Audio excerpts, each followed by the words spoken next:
My father forbade me from attending his wedding because I resembled my mother. Now his new wife refuses to have me there.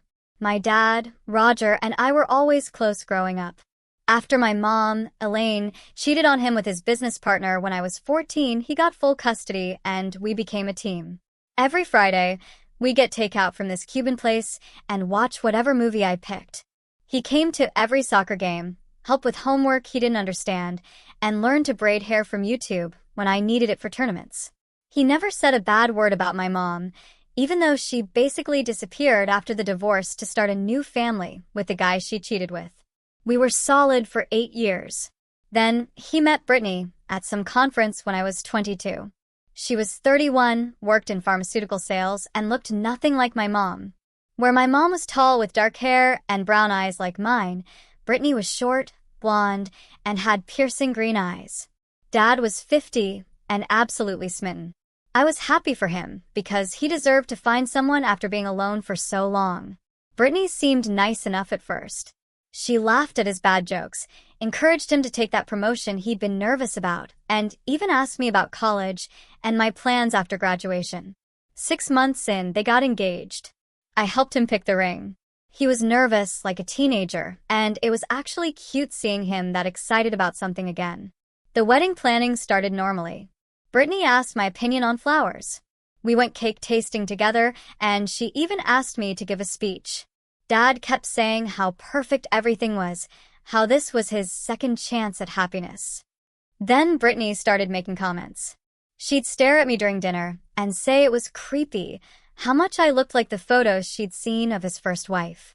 Dad would change the subject, his face tightening with discomfort. She'd ask if I'd gotten my personality from my mother, too. Dad would tell her to stop, his voice strained. She'd wonder out loud if cheating was genetic, a subtle dig designed to inflict maximum emotional damage. Dad would get quiet, his eyes avoiding mine. 3 months before the wedding, Brittany suggested I might be more comfortable not being in the wedding party since people might think about Dad's first marriage seeing me up there. Dad said that was ridiculous. I was his daughter, and obviously I'd be there. Brittany dropped it, but started finding reasons I couldn't come to wedding planning meetings. The venue was too far for me to drive after classes. The dress shopping was during my work shift. The caterer tasting was family only. Dad didn't notice the pattern, or perhaps he chose not to. He just excused her behavior, smoothing over the increasingly obvious cracks in her facade. 2 weeks before the wedding, we had the rehearsal dinner. Brittany had been drinking wine since noon, her words slurring, her eyes glinting with a malicious satisfaction. She pulled my dad aside, but I could hear her from across the room. She said looking at me was like looking at a ghost, that I was ruining her special time, that she couldn't compete with his past when it was standing right there with Elaine's face. Dad told her she was being dramatic. She said he had to choose between his fresh start and his painful history. That's what she called me, his painful history. Dad came over after and said Brittany was just stressed about the wedding. He said she didn't mean it. The morning of the wedding, I was getting ready at the hotel with my cousin, Nadia, when Dad knocked. He stood in the doorway, unable to look me in the eye. He said Brittany was having anxiety about the wedding and thought it would be better if I didn't attend. I laughed a short, bitter sound because I thought he was joking. He wasn't. He said I could come to the reception later, but not the ceremony because Brittany didn't want my mom's face in her wedding photos. I reminded him my mom hadn't been around for 8 years. He said it didn't matter because I looked exactly like her, and it was triggering for Brittany to see the face of the woman he first married. I asked if he was really choosing his new wife over his daughter. He said I was making him sound like a villain when he was just trying to keep the peace on his wedding day. He said I should understand, since I knew how much Mom hurt him. He said seeing me in the church would remind everyone of his failure, and Brittany deserved better than that on her special day. He actually said I could watch from the hotel, and he'd have someone stream it for me. I packed my stuff and left while he was getting married. My cousin stayed and told me everything. During the father-daughter dance song, people started asking where I was. Brittany told everyone I had a stomach bug. My aunt loudly asked what kind of father doesn't have his only child at his wedding. My uncle said it was shameful. My dad's own brother gave a speech about family loyalty and looked right at my dad the whole time. The reception ended early because half the family left in protest. Dad called me 47 times that night. I turned my phone off after the first 10 calls. By call 20, I'd blocked his number. Nadia found me sitting on her bathroom floor at 2 o'clock in the morning, still in the dress I'd packed for the reception I never attended. She didn't ask questions, just sat down next to me and handed me a glass of water. The next 3 days blurred together in her guest room. My phone stayed off in a drawer. Nadia brought me food I barely touched and sat with me during the hours I couldn't sleep.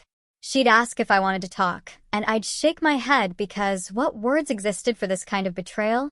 The man who learned to braid hair from YouTube videos had chosen a woman he'd known 18 months over the daughter he raised alone for 8 years.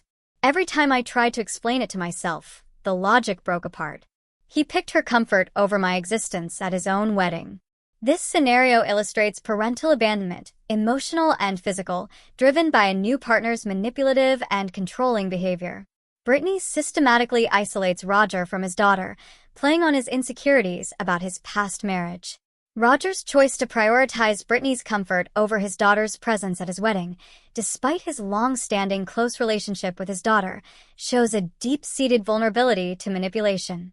The pattern of Brittany's behavior also hints at traits of narcissistic or controlling personality disorder, where she actively seeks to remove perceived rivals for attention and control. On the 4th day, someone knocked on Nadia's apartment door around 6 o'clock in the evening.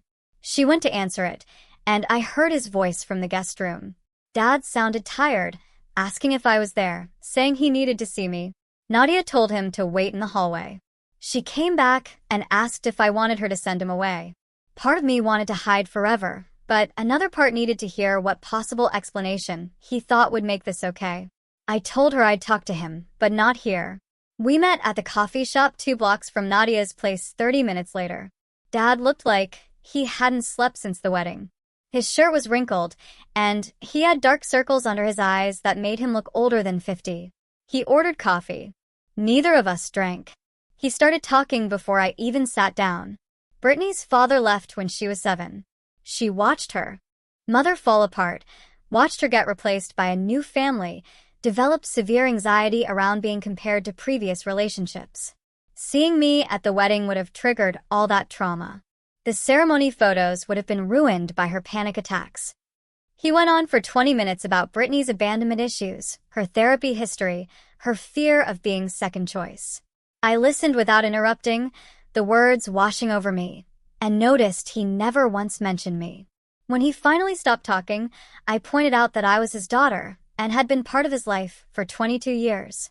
He got this defensive look on his face, the one he used to get when Mom's lawyer brought up things he didn't want to discuss during the divorce. He said I was being selfish, that I didn't understand how hard this was for Brittany, that marriage required compromise. Then he actually said I'd understand when I got married someday, like I was a child who couldn't grasp adult relationships, instead of the person who lived through his divorce with him. I stood up while he was still talking, told him he chose someone he'd known less than 2 years over the daughter, who stood by him when Mom left. He tried to grab my arm, and I pulled away. Left him sitting there with 2 full coffee cups, and walked outside where Nadia was already waiting in her car. She drove me back to her apartment, and I finally cried. The kind of crying that makes your chest hurt and your throat raw. All those Friday nights with Cuban food, all those soccer games in the rain, all those YouTube tutorials for braiding hair. None of it mattered enough when Brittany decided I looked too much like his first marriage. That evening, Aunt Coraline called to check on me. She'd been trying to reach Dad since the wedding, but he wasn't answering her calls either. Apparently, he'd stopped talking to anyone who criticized his choice at the reception, which included most of his siblings and half the cousins. Uncle Nathan had tried to visit, and Brittany answered the door. Said Dad wasn't taking visitors. Coraline sounded worried, but also angry in that way she got when family members acted stupid. She told me I had a place to stay with her if I needed it, that the whole family was on my side. 2 weeks went by with nothing from Dad. No calls, no texts, no attempts to explain himself further. I couldn't keep sleeping on Nadia's couch forever. So I started looking at apartments I could afford on my bookstore salary. Dad had helped me save money after graduation for exactly this kind of situation, though I doubt he imagined I'd be using it to get away from him. I found a studio apartment 15 minutes from work. Small but clean, available immediately.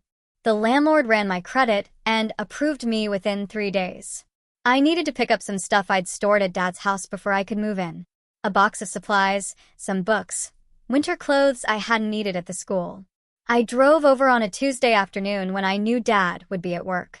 Brittany answered the door in yoga pants and a tank top, holding a protein smoothie. She looked at me like I was a door-to-door salesman. Said Dad wasn't home. I explained I just needed to grab my boxes from the garage. She crossed her arms and said I needed to schedule visits in advance now that she couldn't just have people showing up whenever they wanted. People. She called me people. I'd eaten dinner at this house dozens of times over the past year. I'd helped Dad pick out the couch she was probably sitting on every night. She was treating me like a stranger trying to break into her home. I called Dad from my car in the driveway. He answered on the third ring, sounding distracted. I told him Brittany wouldn't let me get my belongings. He was quiet for a second, then said her house rules needed to be respected, that I should have called first. Her house. He called at her house when he'd lived there exactly 2 months, and I'd been visiting his homes my entire life. That felt like another door closing. Another way of saying I didn't belong in his new life. I asked when I could come by with advance notice. He said he'd check with Brittany and get back to me. He actually said he'd check with her about when his daughter could retrieve her own possessions.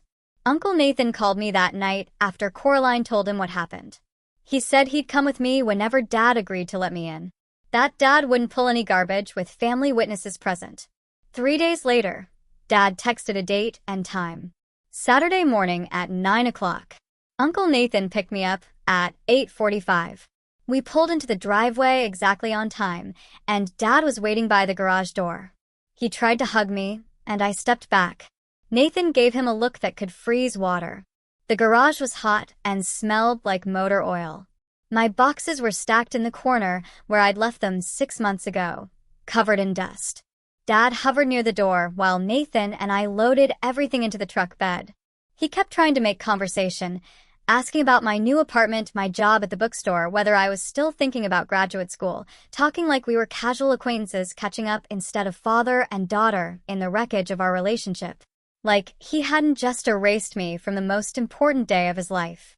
Nathan didn't say a word to him the entire time. When we finished loading the last box, Dad asked if we could talk soon. I told him I'd think about it. Nathan started the truck, and we left Dad standing in his driveway, still trying to pretend everything was normal. I moved into the studio on a Tuesday afternoon, carrying boxes up 3 flights of stairs because the building didn't have an elevator. The apartment was smaller than I'd expected, just 1 room with a bathroom and a tiny kitchen in the corner. But it was mine, and Dad had no say over who could visit or when I could pick up my belongings. I spent the first week sleeping on an air mattress and eating takeout because I didn't own furniture yet. Nadia brought over some dishes her mom was getting rid of and stayed to help me unpack. She asked if I'd thought about talking to someone professional about everything that happened. I told her I was fine, but she gave me this look that said she didn't believe me. That weekend, I woke up crying from a dream where Dad was teaching me to ride a bike. And when I looked up, he was gone. I called 3 therapists on Monday, and the first one had an opening that Thursday. Her office was in a converted house near campus, painted yellow with plants on every surface. She introduced herself and asked what brought me in. I started explaining about the wedding and couldn't stop talking for 40 minutes straight. She listened without interrupting, and when I finally ran out of words, she said something that made my chest hurt. She said, "Dad's choice to exclude you wasn't a reflection of your worth, but of his inability to stand up to manipulation." She said, "Healthy people don't demand their partners cut off their children." And Dad choosing to comply showed weakness in him, not a flaw in me. I cried for the rest of the session because I'd been carrying this weight that somehow I'd done something wrong by looking like Mom. The weeks passed, and October turned into November. Coraline called to invite me to Thanksgiving at her house because she wasn't about to sit at Dad and Brittany's table after what happened. She'd invited Dad, too, but he'd already committed to spending the holiday with Brittany's family in Connecticut. I told her I'd come, and she sounded relieved. Thanksgiving morning, I drove to Coraline's house and found Nathan already there with his wife and kids. My cousins hugged me and asked where Grandpa Roger was. Nathan told them he was busy this year. We ate turkey and sweet potatoes, and Coraline made Dad's favorite stuffing recipe, but nobody mentioned that he wasn't there to eat it. After dinner, Nathan's oldest daughter asked if she could video call Grandpa to show him her new dance routine. Coraline and Nathan exchanged looks, and Nathan said, "Maybe another time." I helped clean up, and Coraline cornered me in the kitchen. She said Dad had turned down the invitation without even asking if I'd be there, like he'd already decided to keep choosing Brittany's comfort over family. I told her it hurt more than I expected, even though I didn't want to see him anyway. She hugged me and said Dad was making a mistake he'd regret someday, but that didn't make it hurt less right now. The next week, Nadia stopped by my apartment with coffee and said she'd run into someone who knew Brittany from work. The coworker had recognized Brittany's name when Nadia mentioned the wedding situation and said this wasn't the first time Brittany had done something like this. Apparently, Brittany had dated a guy for 3 years before Dad, and the relationship ended because the guy had a sister who refused to disappear from his life. Brittany had given him the same ultimatum, her or his sister, and when he wouldn't choose, she left. The coworker said everyone at their office knew Brittany had control issues, and there had been concerns about how she talked about Dad's family during wedding planning. Nadia asked if I wanted her to tell Dad, but I said no. He wouldn't believe it, and even if he did, he'd already made his choice. What good would it do to tell him his new wife had a pattern of isolating men from their families when he'd already let her isolate him from me? This consistent pattern of Brittany's behavior, demanding her partners cut off family members and isolating them, is a textbook case of controlling behavior and emotional abuse. This is often seen in individuals with narcissistic traits, where they seek to be the sole source of a partner's attention and affection and view any external relationships as threats to their control. Roger's complicity, though driven by a desire for peace, highlights a severe lack of healthy boundaries. I started noticing things on social media that made my stomach hurt. Dad used to post photos of family dinners and soccer games from when I was younger. His profile picture had been the two of us at my high school graduation for 3 years. Now, his profile picture was him and Brittany on their honeymoon. Every post was about Brittany, places they'd gone together, meals they'd cooked, weekend trips to wineries. He'd archived or deleted every photo that showed his life before her. No pictures of Nathan or Coraline. No throwback posts about family holidays. Nothing that proved he'd had a daughter or siblings or any existence before Brittany entered his life. It was like he was rewriting his history, building this new perfect life where she was his only family and his past was something to be erased. I showed Nathan during one of our coffee meetups, and he got quiet. He said Dad had unfriended half the family on social media after the wedding, keeping only the people who hadn't criticized his choice. Nathan said it reminded him of how people acted in controlling relationships, cutting off anyone who might point out the problems. My therapist suggested writing Dad a letter explaining how his choice had affected me. She said I didn't have to send it, that the point was processing my feelings by putting them into words. I sat down with my laptop one evening and started typing. The words came faster than I expected. I wrote about feeling erased, about watching him choose comfort over courage, about grieving the father I thought I had. I wrote about the Cuban restaurant and Friday movie nights and how he'd learned to braid hair from YouTube because he wanted me to feel normal after Mom left.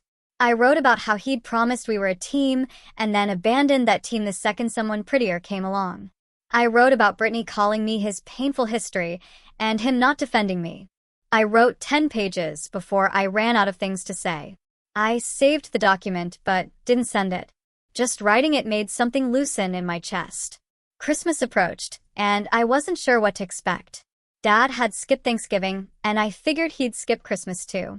Then 2 weeks before the holiday, he texted asking if we could meet for coffee. I stared at the message for an hour before responding. We agreed on the same coffee shop where we'd met before. I got there early and ordered tea I didn't drink. Dad showed up 15 minutes late, looking stressed. His shirt wrinkled like he'd slept in it. He ordered black coffee and sat across from me. He said things with Brittany were harder than he'd expected. That marriage was more complicated than he remembered. I asked what he meant and he talked about little things. Her getting upset when he worked late. Her not liking his friends from work. Her wanting to spend every weekend just the two of them. He said it like he was asking for sympathy. I waited for him to acknowledge the wedding, but he didn't. He talked about his problems with Brittany without once admitting that banning me from his wedding had been wrong. I asked him directly if he regretted his choice. Dad was quiet for a long time, stirring his coffee even though he hadn't added anything to it. He said he regretted how it happened, that he wished it hadn't been so dramatic, that he wished the family hadn't made such a big deal about it. I asked again if he regretted the actual decision to exclude me. He said he regretted that it hurt me, but not the decision itself, because keeping peace with Brittany was important for his marriage. He said marriage required compromise, and sometimes that meant making hard choices. I felt something break inside me. I'd been holding on to this hope that he'd come to his senses, that he'd realize what he'd done and apologize, and we could fix this. But sitting there, listening to him justify choosing Brittany's irrational demands over his own daughter, I realized he was never going to choose me over her comfort. He decided his new wife's feelings mattered more than his relationship with me. And no amount of waiting or hoping would change that. I told Dad I needed space to figure out what kind of relationship we could have when he'd made it clear I was secondary to Brittany's feelings. He got upset immediately, his voice rising enough that people at other tables looked over. He said I was being dramatic, that I was punishing him for finding happiness after Mom left, that I should be happy he found someone who made him feel young again. I stood up and told him I was happy he found someone. I just wished that someone didn't require him to erase his daughter to feel secure. He tried to grab my arm, but I pulled away. I left him sitting there with his cold coffee and walked back to my apartment. I didn't cry until I got inside. Nathan called me the day after Christmas. He said Dad had skipped the family gathering again. Third holiday in a row that he'd chosen Brittany's plans over family tradition. Nathan said the family was worried about how isolated Dad was becoming, that nobody could reach him when Brittany was around. He said Dad's phone went straight to voicemail most of the time, and when he did answer, he could only talk for a minute before saying Brittany needed him. Nathan asked if I'd heard from Dad since our coffee meeting, and I told him what happened. Nathan was quiet and then said he was sorry, that he'd hoped Dad would come to his senses, but it seemed like Brittany had her hooks in deep. He said the family supported whatever I needed to do to protect myself, even if that meant cutting Dad off completely. I decided to focus on building my own life instead of waiting for Dad to fix his. I picked up extra shifts at the bookstore, working mornings and weekends when it was busiest. My coworkers were college students and recent graduates like me, and we'd go out for drinks after closing sometimes. I reconnected with friends from college I'd been neglecting while dealing with the wedding situation. Sarah invited me to her New Year's party, and I went, even though I didn't feel like celebrating. It felt good to be around people who actually wanted me there, who didn't treat my presence like a problem to be managed. I started saying yes to invitations instead of staying home feeling sorry for myself. It wasn't perfect, and I still had days where I missed my dad so much it hurt to breathe. But I was building something that belonged to me instead of waiting for him to remember I existed. In late January, Aunt Coraline called while I was organizing the bookstore's fiction section. She started talking about the weather and her garden before casually mentioning that Dad's neighbor had told her husband about some loud arguments coming from Dad's house. The neighbor said Brittany's voice carried through the walls when she got upset. Coraline said the neighbor mentioned hearing something about babies and trying, though she couldn't make out full sentences. Dad apparently seemed hesitant whenever Brittany brought it up, which surprised Coraline since Dad always loved kids. I stood there holding a stack of mystery novels while processing this information. Part of me wanted to know everything about Dad's crumbling marriage, and part of me felt guilty for caring. Coraline asked if I'd heard from Dad recently, and I told her about our monthly coffee meetings, how he never mentioned Brittany or their plans. She said that was probably because things weren't going well, that Dad had always been private about relationship struggles. After we hung up, I couldn't stop thinking about why Dad would hesitate about having more kids. The next morning, during my therapy appointment, I brought up Coraline's call. My therapist asked what feelings came up when I heard about Dad's marriage problems. I admitted feeling a weird mix of satisfaction and concern, like maybe Dad was finally experiencing consequences for his choices, but also worry because I still loved him despite everything. The therapist helped me understand that both reactions were normal, that I could want Dad to face the reality of his decision while still caring about his happiness. She said it wasn't wrong to hope his marriage struggled if that struggle came from natural consequences of choosing someone who demanded he exclude his family. I realized I'd been feeling guilty about not feeling worse for Dad, like I should be above wanting him to understand what he'd lost. My therapist reminded me that hoping someone learns from their mistakes wasn't the same as wishing them harm. We spent the rest of the session working through why Dad might hesitate about having kids with Brittany. I said Dad was amazing with children when I was growing up, patient, and involved in ways my friends' fathers weren't. Then it hit me that maybe Dad was thinking about how Brittany had made him exclude his existing child from major moments. If she couldn't handle his daughter being at his wedding, how would she handle him splitting attention with a baby? My therapist nodded and said that was probably exactly what Dad was realizing, that Brittany's insecurity didn't just affect me, but would affect any future children too. I left therapy feeling less guilty about my complicated emotions. The bookstore was busy that afternoon with college students buying textbooks for the spring semester. I rang up purchases and recommended books while thinking about Dad sitting in his house with Brittany, probably arguing about starting a family he wasn't sure he wanted. One of my coworkers asked if I was okay because I kept zoning out between customers. I told her I was fine, just family stuff. And she said her parents were divorced too, so she got it. We talked during our break about complicated parent relationships, and it felt good to connect with someone who understood that loving a parent and being angry at them could exist at the same time. In February, I ran into Dad at the grocery store near my apartment. I was comparing prices on pasta sauce when I heard his voice in the next aisle. My stomach dropped, and I considered leaving my cart and walking out, but then he turned the corner and saw me. His face did this weird thing where he looked happy for a second and then uncomfortable, like he'd forgotten he was supposed to feel awkward around me. He glanced toward the front of the store and mentioned that Brittany was waiting in the car, said it like an explanation, or maybe an apology. I grabbed a jar of sauce without looking at the price and put it in my cart. Dad asked how I was doing, and I said fine, keeping my answers short. He asked about my job at the bookstore and my apartment. Surface-level questions that didn't require real answers. I told him work was good, and the apartment was fine, matching his energy. He mentioned the weather, and I agreed it had been cold. We stood there in the pasta aisle, doing this awkward dance of people who used to know each other well, and now didn't know what to say. When I mentioned I'd been going to therapy, Dad's face changed. He looked guilty, but didn't ask why I needed therapy. Didn't ask who I was processing or what I was working through. He already knew. We both knew. He said that was good, that therapy was helpful for a lot of people. Speaking in generalities, instead of acknowledging that his choices were probably a main topic of my sessions. The conversation lasted maybe 5 minutes, but felt like an hour. Dad kept glancing toward the front of the store like he was worried about getting caught talking to me too long. I finally said I needed to finish shopping, and he nodded too quickly, relieved to have an exit. He told me to take care, and I said the same. Both of us using phrases people say to acquaintances. I watched him walk toward the checkout with his basket of groceries. This man who used to be my best friend, now acting like I was someone he vaguely knew from work. I finished my shopping in a daze and sat in my car for 10 minutes before driving home. That night, my phone buzzed with a text from Dad. He apologized for being weird at the store. Said seeing me unexpectedly had thrown him off.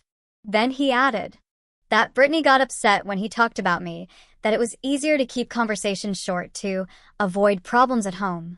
I stared at the message for a long time.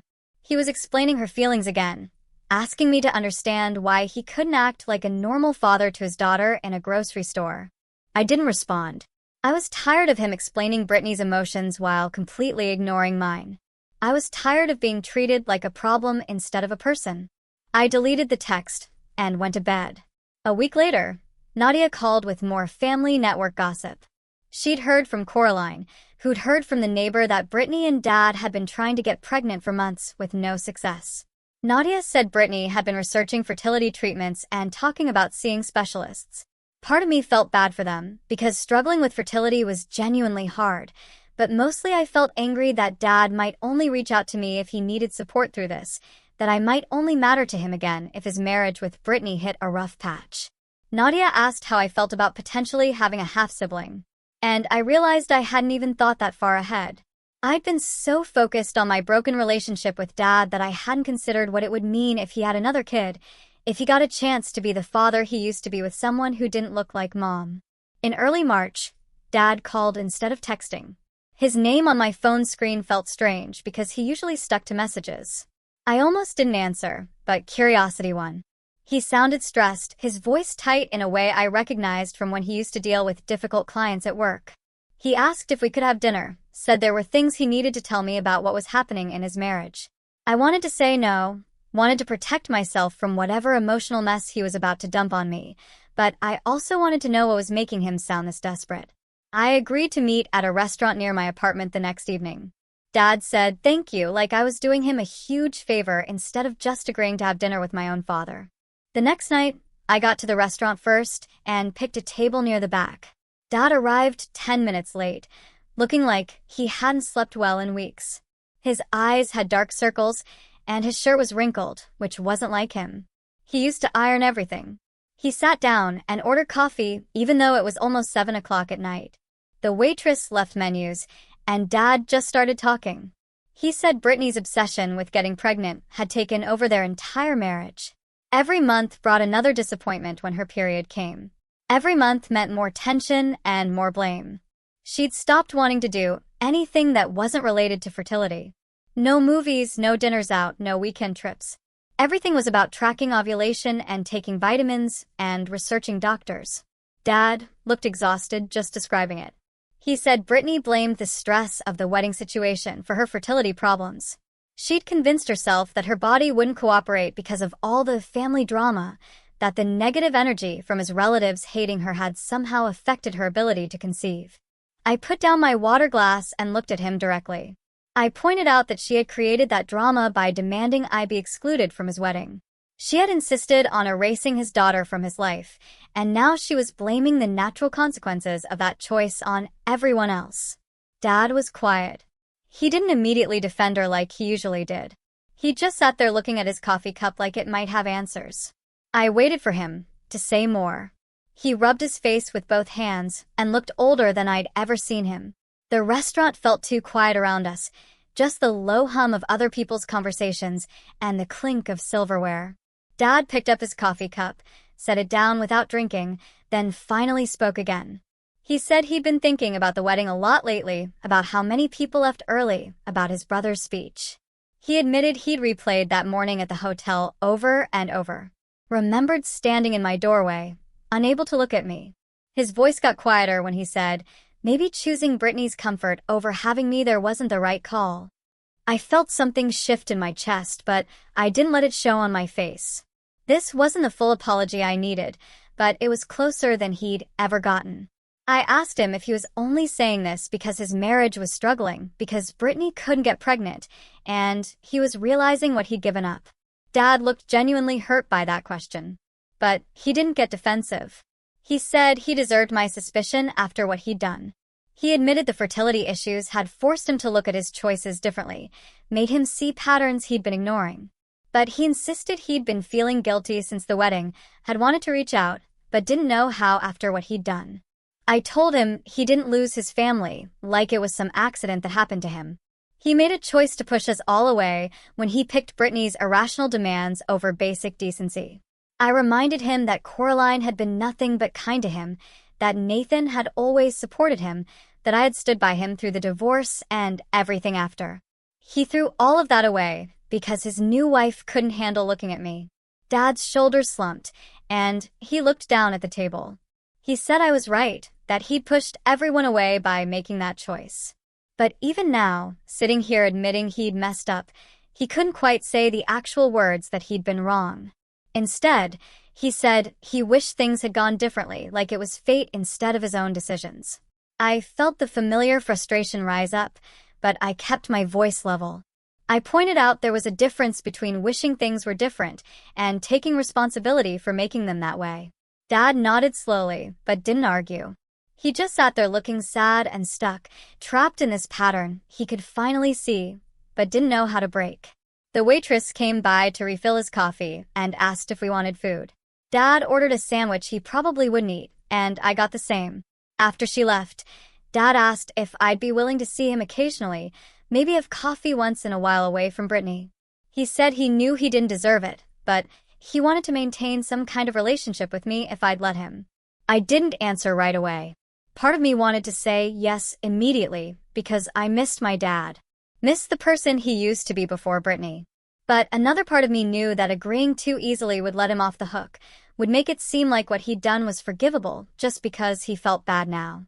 I told him I needed to think about it, that I wanted to talk to my therapist before making any decisions about what contact with him would look like. Dad looked disappointed, but said he understood. He asked if I'd at least text him after I decided, and I said I would. 2 days later, I sat in my therapist's office going over everything Dad had said at dinner. She asked good questions about what I actually wanted from a relationship with him versus what I felt obligated to give him. We talked about boundaries and what it would mean to see him occasionally, without pretending everything was fine. She helped me understand that I could maintain some connection with my father without accepting what he'd done as okay. That having limited contact didn't mean I was saying the wedding situation didn't permanently damage our relationship. By the end of the session, I had a clearer idea of what I could offer Dad without betraying myself. I could see him once a month for coffee in a public place.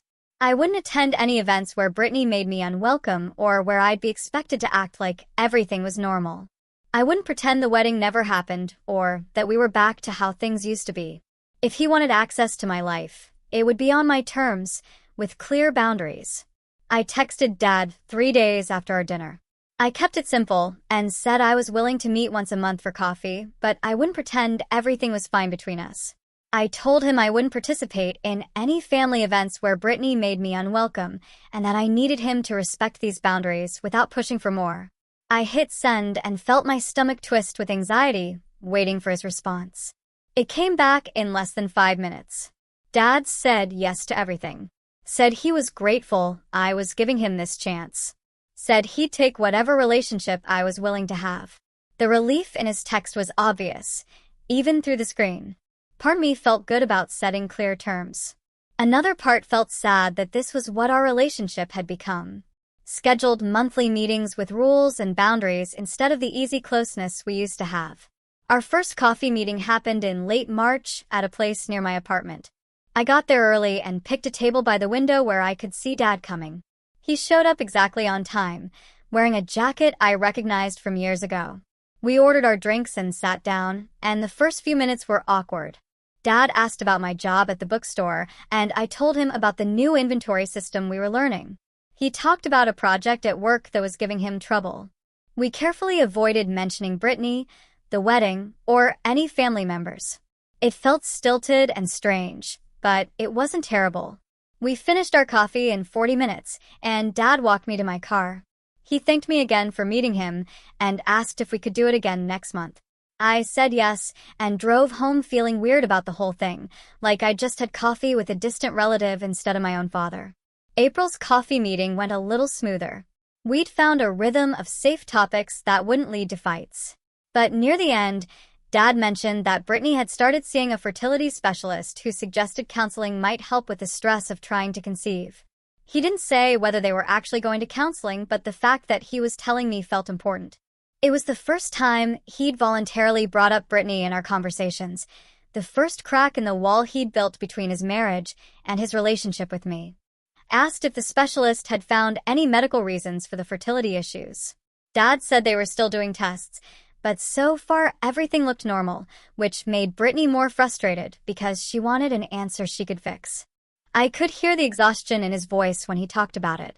In early May, my phone rang with Coraline's number. She asked how I was doing, and we caught up for a few minutes before she got to the real reason for her call. She was throwing a birthday party for Nathan and wanted to invite Dad, the first time he'd been included in a family event since the wedding. Coraline said she knew it might be uncomfortable, but she was hoping enough time had passed that people could be civil. She specifically asked if I was okay with Dad being there, which I really appreciated.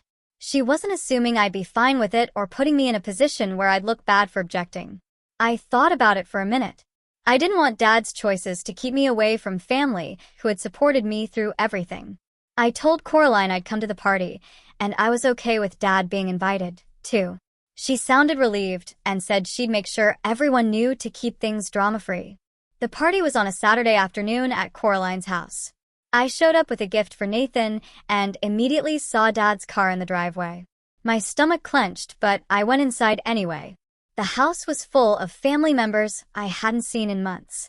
Dad was standing near the kitchen, talking to one of our cousins, and when he saw me, he gave a small wave. I waved back, and we kept our distance, both of us being politely aware of each other without forcing interaction. Nathan made a point of talking to both of us separately and then together, asking about our jobs and lives like he was slowly trying to rebuild bridges without pushing too hard. Other family members watched us carefully, but nobody said anything awkward. It felt like everyone was being extra careful not to upset the fragile peace.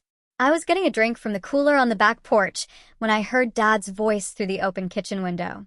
He was talking to Nathan in a low voice, but I could make out most of what he said. Dad told Nathan that marriage counseling had revealed some things about Brittany that he'd been making excuses for. He said the therapist had identified controlling behaviors, pointed out patterns of isolation and manipulation that Dad had convinced himself were just Brittany being passionate or protective. Nathan asked if Dad was planning to do anything about it. Dad's response was quiet, and I couldn't hear all of it, but he sounded tired and a bit lost, like he was finally seeing his marriage clearly, but didn't know what to do with that information. I moved away from the window before they could catch me listening, but my mind was racing with what I'd heard. I stayed at the party for another hour after overhearing Dad's conversation with Nathan, making small talk with cousins and helping clean up. Dad left before me, giving me a quick wave from across the yard that felt loaded with things neither of us knew how to say. The drive back to my apartment gave me too much time to think about what I'd heard. Marriage counseling had revealed Brittany's controlling behaviors. The therapist had identified patterns of isolation and manipulation. Dad was finally seeing his marriage clearly, but seemed stuck, like he didn't know what to do with the information. I wanted to feel satisfied that he was recognizing the problem, but mostly I felt tired. Recognizing something and actually changing it were two completely different things. 3 weeks later, in early May, my phone rang while I was shelving books at work. Dad's name on the screen made my stomach tighten because he usually texted first to see if I was available. I stepped into the back room and answered. Dad sounded careful when he spoke, like he was reading from a script he'd practiced. He said Brittany wanted to apologize to me in person, that her therapist had suggested making amends for damaging his family relationships.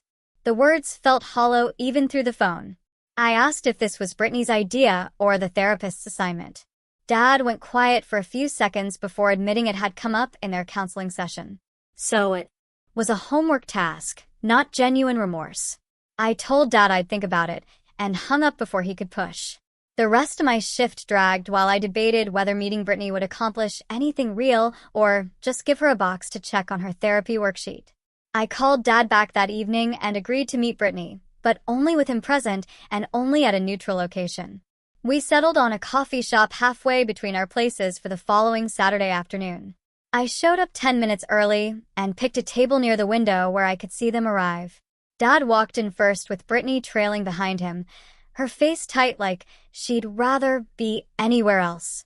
They sat across from me, and Dad immediately started talking about the weather and traffic, filling space until Brittany cleared her throat.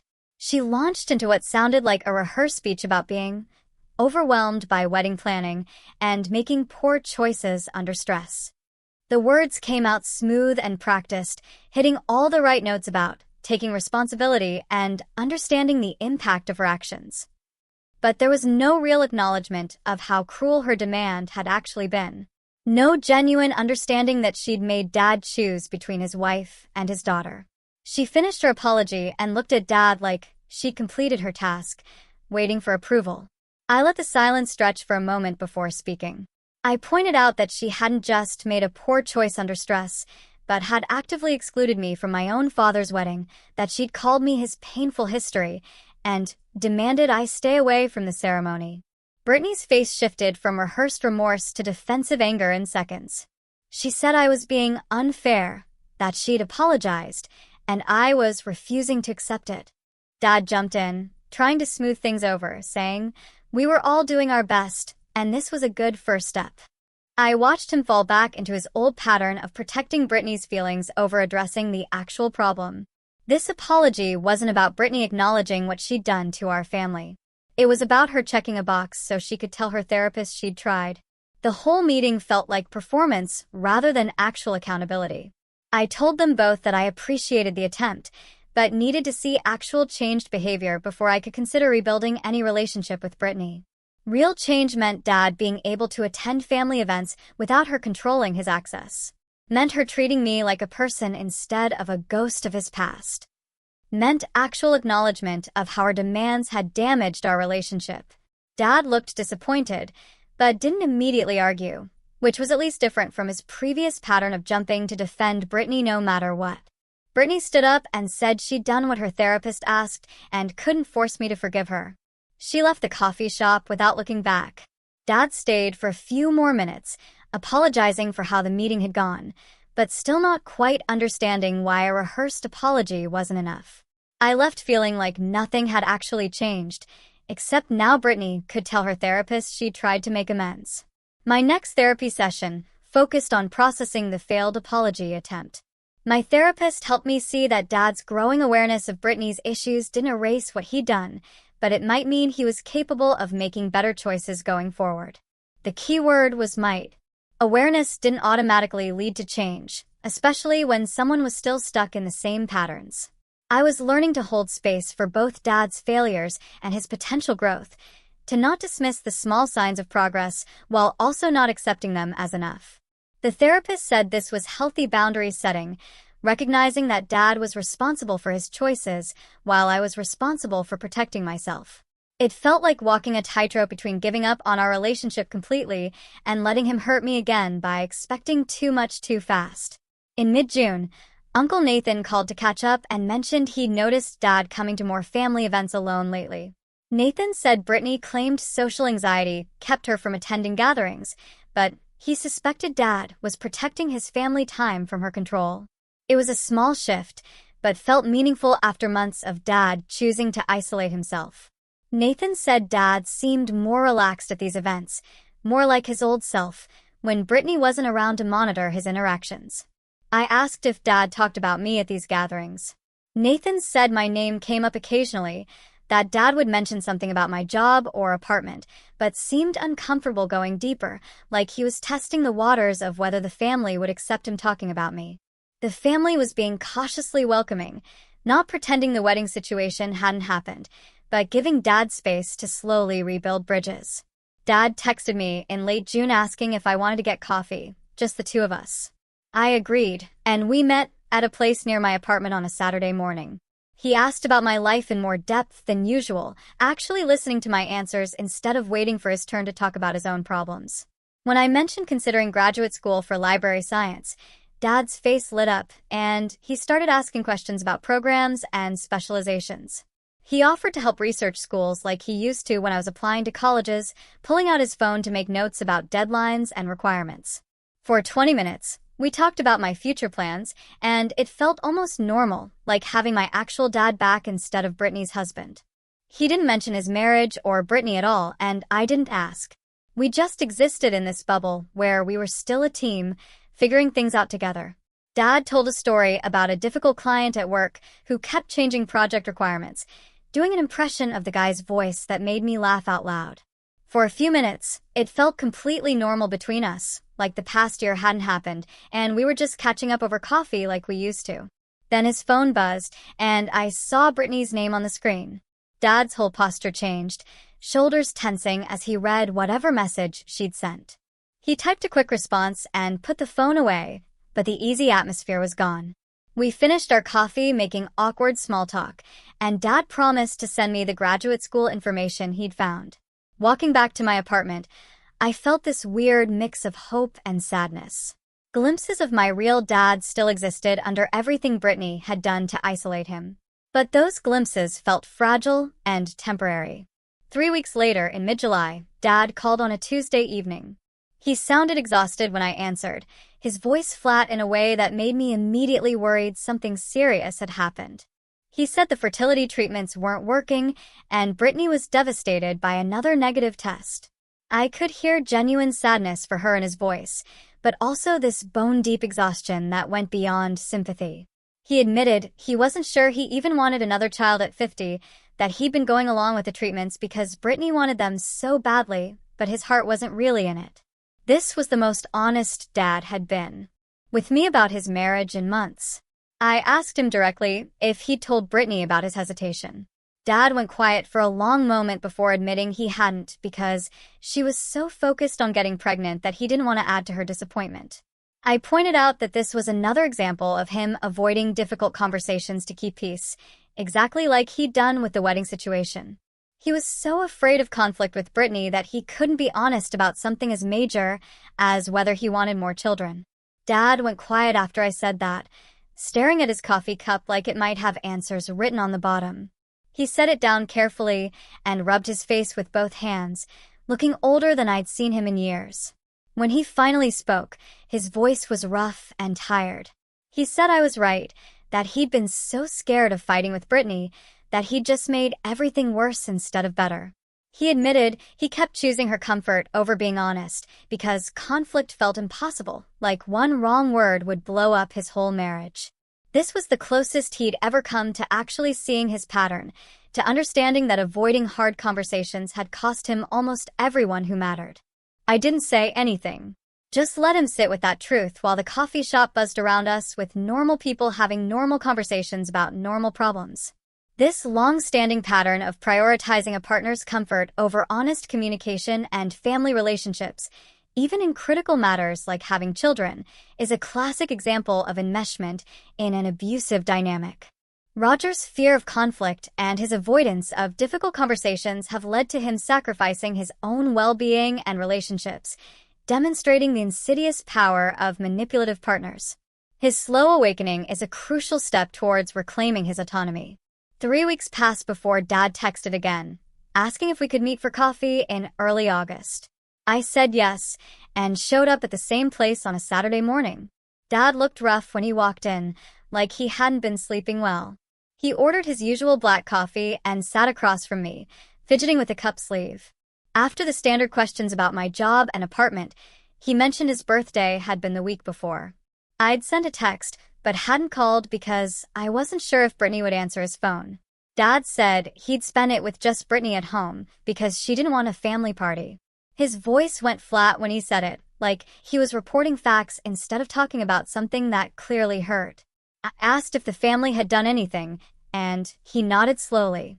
Aunt Coraline had organized a big gathering at her house with everyone there, all his siblings and their kids, and even some cousins who drove in from out of state.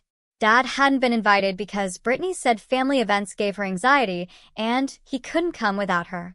He stared at his coffee and admitted he was tired of being cut off from everyone, tired of missing birthdays and holidays and regular Sunday dinners. The sadness in his voice was different from before, less defensive and more just exhausted with how small his world had gotten. I told Dad something I'd been thinking about for months. I said he was allowed to want both things, a marriage and a family, that one shouldn't have to cancel out the other. Healthy relationships don't make you choose between your partner and everyone else who matters. Don't require cutting off your whole support system to keep peace. Dad listened without interrupting, which was new. I said Brittany asking him to isolate himself wasn't love. It was control, and he deserved better than walking on eggshells in his own life. When I finished, Dad nodded like he understood what I meant. But then he didn't say anything about changing things or standing up to Brittany or making different choices. He just sat there looking sad and stuck, trapped in this pattern he could finally see, but didn't know how to break. We finished our coffee talking about safer topics.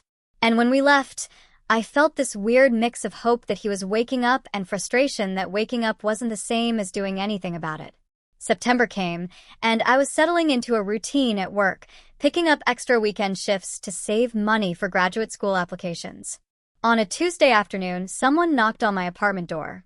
I wasn't expecting anyone, and looked through the peephole to see Dad standing there, looking shaken and pale. I opened the door, and he just stood in the hallway for a second before asking if he could come in. He walked to my couch and sat down heavily, elbows on his knees and head in his hands. When he finally looked up, his eyes were red like he'd been crying or trying not to cry. He said he and Brittany had a huge fight the night before, the biggest one they'd ever had. He'd finally told her the truth, that he wasn't sure about having kids, that at 50, he didn't know if he wanted to start over with a baby.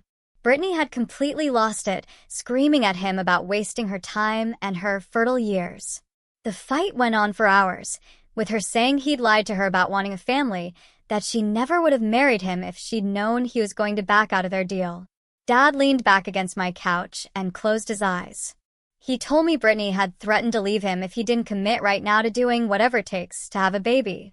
She wanted him to agree to more fertility treatments, more doctor appointments, more money spent on procedures that might not even work. She said if he couldn't give her this one thing she wanted, then their whole marriage was pointless, and she'd wasted a year of her life. The way Dad described it, Brittany hadn't asked what he wanted or tried to understand his feelings. She just made it clear that her vision of their life together was the only one that mattered, and he either got on board or got out. Dad opened his eyes and looked at me with this broken expression. He said he was starting to realize that Brittany's idea of compromise was him doing whatever she wanted, that his actual feelings about anything didn't seem to count for much in their marriage. I sat down next to Dad and asked him a question nobody had asked in a long time. I said, "Forget what Brittany wants and forget what you think you should want. What do you actually want for yourself?" Dad's face crumpled, and he started crying. Really crying, in a way I hadn't seen since Mom left. He said he wanted his daughter back, wanted his family back, wanted to stop feeling like he was walking on broken glass every day in his own marriage. He said he missed Sunday dinners at Aunt Coraline's house and his brother's bad jokes, and just being around people who actually liked him instead of tolerated him. He missed having a life that was bigger than just him and Brittany in their house with all her rules about who he could see and when. Dad wiped his eyes and said he didn't even recognize himself anymore, that he'd become this small, anxious version of who he used to be, and he hated it. Watching him break down like that hurt, but also felt necessary, like something that needed to happen before anything could get better. When Dad calmed down, I handed him a glass of water and sat back down. He drank it slowly, and then set the glass on my coffee table with shaking hands. He looked at me directly and said something he'd never said before. He apologized for banning me from his wedding, clearly and without excuses. He said choosing Brittany's crazy demand over me was the biggest mistake of his life. Dad's voice cracked when he said he'd been so desperate to make his second marriage work, so scared of failing again, that he'd sacrifice the relationship that actually mattered most. He said he was deeply sorry for treating me like I didn't matter, for picking someone he barely knew over the daughter, who'd been there through everything. It was the first real apology I'd gotten from him since that awful morning at the hotel. And hearing it felt like something heavy lifting off my chest, even though I knew one apology couldn't fix everything that had broken between us. I told Dad I forgave him, but I needed him to understand something. Rebuilding trust was going to take time, a lot of time. One apology didn't erase a whole year of being treated like I was invisible, like my feelings didn't count, like our relationship could just be turned off and on based on Brittany's mood. I said I was willing to work on things between us, but it had to be real work, not just him saying sorry and then going back to the same patterns. Dad nodded and didn't get defensive or make excuses. He just accepted what I said with this genuine sadness and remorse that felt different from before. He told me he understood, and he was willing to do whatever it took to earn back my trust, even if it took years. We sat there in my tiny apartment for another hour, just talking. Really talking for the first time since before Brittany came into our lives. It wasn't perfect and it didn't fix everything, but it felt like maybe we could find our way back to something real. Over the next few weeks, something shifted. Dad started showing up to family events regularly again, sometimes with Brittany when she was willing, but more often alone. The first time he came to Sunday dinner at Aunt Coraline's house without her, the whole room went quiet for a second.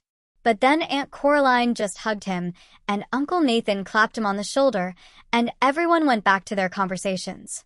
The family welcomed him back, but carefully, not pretending the wedding situation hadn't happened, but giving him space to slowly rebuild the bridges he'd burned. After dinner, Uncle Nathan pulled me aside in the kitchen while we were doing dishes. He said Dad seemed more like himself than he had in over a year, more relaxed and present instead of that tense, anxious version we'd all been watching. Uncle Nathan said the family was cautiously hopeful that Dad was finding his way back to them, back to being the person they remembered before Brittany. Dad called me a few days after that dinner and said he and Brittany had started intensive marriage counseling. He sounded exhausted, but also relieved, like finally dealing with their problems directly was better than pretending everything was fine. He told me the counselor had identified some serious issues in how they communicate and how Brittany handles conflict. Stuff that went deeper than just the fertility struggles. Dad admitted he didn't know if their marriage would survive working through all this. That some of what was coming up in therapy was making him question whether they were actually compatible long-term. I told him I'd support whatever decision he made about his marriage, as long as he kept one promise. He had to promise he wouldn't abandon his family again. Wouldn't cut us all off if things got hard with Brittany. Dad promised immediately, his voice firm in a way it hadn't been in months. He said losing me and losing his family had taught him what actually mattered, and he wasn't going to make that mistake twice. By late October, we'd found our new rhythm. Dad and I met for coffee twice a month at this place near my apartment. Nothing fancy, but familiar enough that we both felt comfortable there. He started coming to Sunday dinners at Aunt Coraline's house again, sometimes with Brittany, but usually alone. The family welcomed him back without making a big deal about it, just passed him dishes and asked about work like he'd never been gone. Our relationship wasn't what it was before the wedding. I couldn't just forget the year where he chose Brittany's feelings over having me in his life. Couldn't pretend that abandoning me at the hotel hadn't fundamentally changed how I saw him. But we were rebuilding something, and this version felt more honest somehow. He didn't expect me to just accept being treated poorly anymore. When he talked about Brittany now, he was more realistic about her issues instead of making excuses. I noticed he stopped trying to convince me she was misunderstood or that her behavior was justified by stress. He just acknowledged that some of her actions had been wrong, that he should have stood up for me sooner. It wasn't the relationship we had when I was growing up, but it was something we were building together on ground that felt more solid. Brittany eventually stopped fighting Dad about the family stuff. She realized he wasn't going to cut everyone off again, no matter how much she complained about it. They reached this compromise where she didn't have to come to every family event, but she couldn't stop him from going. It wasn't ideal, and you could tell Dad was still walking on eggshells sometimes.